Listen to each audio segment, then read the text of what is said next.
ça qui était en commis, on avait maman à sepéra qui comment on a dit, moi c'est à commis premier ministre. Oui.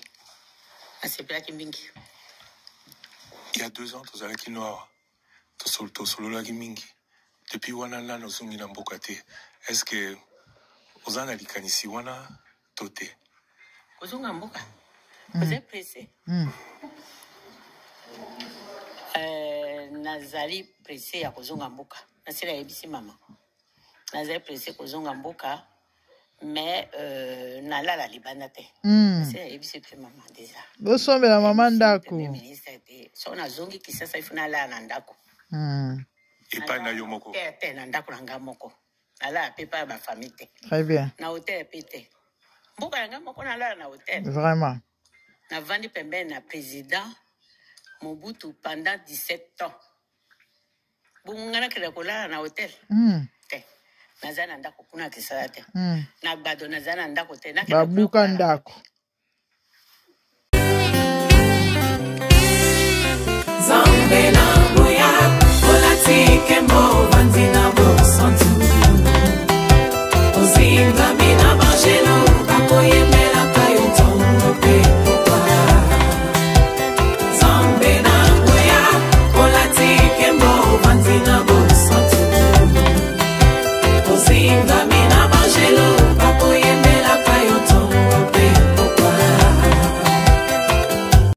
MDG TV, une chaîne Wint pour la cause de Christ. Mafuta Yasika, Mafuta Yasika, Mafuta Yasika.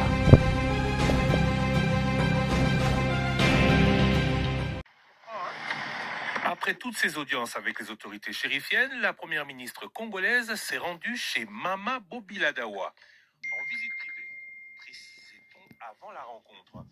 Elle s'est entretenue avec l'ancienne première dame du Zaïre qui lui a offert accueil et couvert digne de son rang de l'aveu même de la veuve du maréchal Mobutu. En présence de l'ambassadeur au Maroc, Henri Mangaya Yange Mondoa, elles ont passé plus d'1 heure et ont accepté de nous accorder une interview exclusive à la fin de leur rencontre. Madame Judith Souminois qui commence par nous dire pourquoi elle est venue à la rencontre de son hôte. En arrivant à Rabat, à partir du moment où, dans mon programme, je rencontre les Congolais de Rabat, je ne pouvais pas ne pas rencontrer Maman Bobiladawa. Elle a quand même été Ma Bobi, yoga baboté, je pense juste de pouvoir la voir. Là, c'est moi dans ma vieillesse. Comme ma Bobi. Elle a porté les couleurs de notre pays. Elle continue d'ailleurs à les porter. Vous voyez, hein, maman est là dans sa tenue congolaise, en pagne, etc. Et je pense que c'était important de pouvoir la rencontrer, d'échanger avec elle. Elle m'a donné des bons conseils en tant que maman. Et je pense que pour moi, c'était l'essentiel. Ma Bobi Omoni, maman a commis première ministre. Et Sengoto et Sengoté et le Koni no Koloba. D'ailleurs, c'est na yebisa ki yemoko. Habita on a lundi na télévision te ba nommé premier ministre moi si na CPA ki koleka.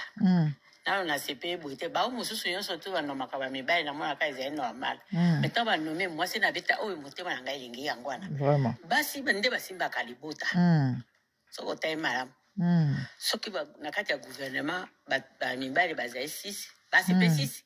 Même mboka esi ebonga kala. Ozomona basi bayebi kosala mosala koleka bino ba mibali. Yango ananga na yebisaki etango akomi ka bona bi mama na sepelaki komona te mwasi akomi premier ministre. Oui. Asepelaki mingi. Il y a 2 ans, tu as qui noir. Tu solo la mingi. Depuis wana no sungi na mbokate. Est-ce que vous en avez kanisi wana tote? Kozunga mboka. Vous êtes pressé. Nazali pressé ya kozunga mboka. Nasela yebisi mama. Nazali pressé kozunga mboka, mais nalala libanda te. Nasela yebisi pe mama. Très bien. Mama ngala yoka misuga basombele ndako. Yes. T'as raison maman. Yes. Nala pepa ba famille te. Yes. Na hôtel pete. Yes. Mboka nga moko nalala na hôtel. Koka moi. Na vandi pembeni na président. Yes. Mobutu pendant 17 ans. bungana kila kulala na hotel kokama te nazana ndako kuna kisala te na bado nazana ndako te na kena kuna kulala wapi yangwana kapena yebisaki yo oyo nyonso babenga politique na boy politique vana mama okota na ngai hotel yokotala ngai tant que mwana ya mama esili ngai yo sala politique te vana na tout nos pays politique te maman merci beaucoup politique hein obine et le côté maman merci totondi okotoni ba après émission ba to pasepela kino makasi ba lobi o baninga bazokola yo zokola kate ozokoma ka kitoko rêve nini secret na yo za nini batuna kinga secret Nangina yebisa okakate le 2 septembre na 2025 80 ans. Wow. Okoya. Wow. C'est que ça a été. Nzambe kaka ndi azusa o azingia sana na nzoto langai. Kana zana secret moko te. Peut-être ambassadeur ndi alakisanga secret ya mama moke. Ah bon? Mama la suta. Ah. Ça t'a Fanny.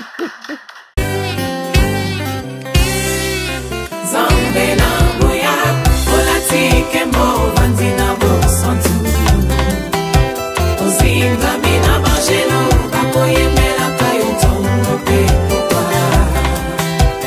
Zambe na boya, olatike mo vandina bo santu. Ozinga mina bajeno, bakoye mela kayo tongo pe popa. MDG TV, une chaîne Went pour la cause de Christ. Mafuta ya Sika, Mafuta ya Sika, Mafuta ya Sika.